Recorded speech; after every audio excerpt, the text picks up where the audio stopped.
വാർത്തകളിലേക്ക്. വിവാദ ചലച്ചിത്രം കേരള സ്റ്റോറി ദൂരദർശനിലൂടെ സംപ്രേഷണം ചെയ്യുന്നതിനെതിരെ വ്യാപക പ്രതിഷേധം. സംപ്രേഷണം തടയണമെന്നാവശ്യപ്പെട്ട് CPIM-ഉം കോൺഗ്രസും തെരഞ്ഞെടുപ്പ് കമ്മീഷന് പരാതി നൽകി.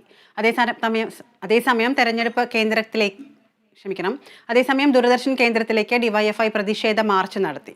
പ്രതിഷേധങ്ങൾക്കിടെ വൈകിട്ട് 8 മണിക്കാണ് ദൂരദർശനിൽ കേരള സ്റ്റോറി സംപ്രേഷണം ചെയ്യുക. കേരളത്തിനെതിരെ ചമച്ച തെറ്റായ ഉള്ളടക്കത്തിന്റെ പേരിലടക്കം വലിയ വിവാദങ്ങൾക്ക് വഴിവെച്ച ചിത്രമാണ് കേരള സ്റ്റോറി. കേരളം മതതീവ്രവാദത്തിന്റെ കേന്ദ്രമാണ് എന്ന് ധ്വനിപ്പിക്കുന്നതായിരുന്നു ചിത്രത്തിന്റെ ഉള്ളടക്കം.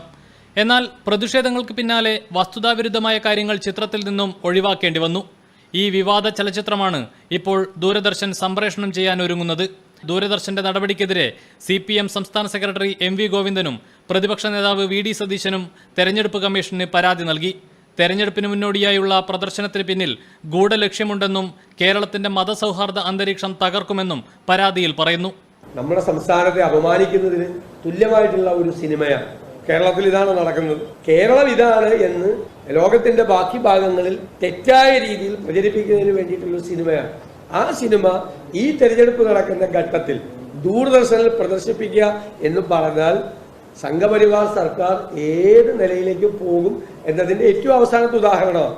ചിത്രം സംപ്രേഷണം ചെയ്യാനുള്ള ദൂരദർശന്റെ നടപടിക്കെതിരെ DYFI അഖിലേന്ത്യാ പ്രസിഡന്റ് AR റഹീം MP-യും രംഗത്തെത്തി. ദൂരദർശൻ വെറുപ്പിന്റെ ഫാക്ടറിയാകരുതെന്ന് റഹീം പറഞ്ഞു. കേരളത്തെ മതത്തിന്റെ പേരിൽ ഭിന്നിപ്പിക്കാനുള്ള RSS ശ്രമത്തെ ചെറുത്തുതോൽപ്പിക്കണമെന്നും അദ്ദേഹം ആവശ്യപ്പെട്ടു. കേരള സ്റ്റോറി മലയാളികൾ ബഹിഷ്കരിച്ച സിനിമയാണ്. തിയേറ്ററുകളിൽ പൊളിഞ്ഞു പാളീസായ സിനിമയാണ് ദൂരദർശൻ വഴി പ്രചരിപ്പിക്കാൻ ഇപ്പോൾ RSS പദ്ധതിയിടുന്നത്.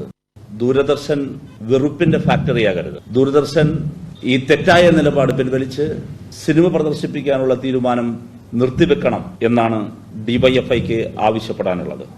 പിന്നാലെ ദൂരദർശൻ കേന്ദ്രങ്ങളിലേക്ക് DYFI പ്രതിഷേധ മാർച്ച് നടത്തി. കേരളം തള്ളിക്കളഞ്ഞ കേരള സ്റ്റോറി തെരഞ്ഞെടുപ്പിന് മുന്നോടിയായി ദൂരദർശനിലൂടെ പ്രദർശിപ്പിക്കാനുള്ള നീക്കത്തിനെതിരെ ഭരണ പ്രതിപക്ഷ വ്യത്യാസമില്ലാതെ പ്രതിഷേധം വ്യാപകമാവുകയാണ്. Kerala vision news, Thiruvananthapuram.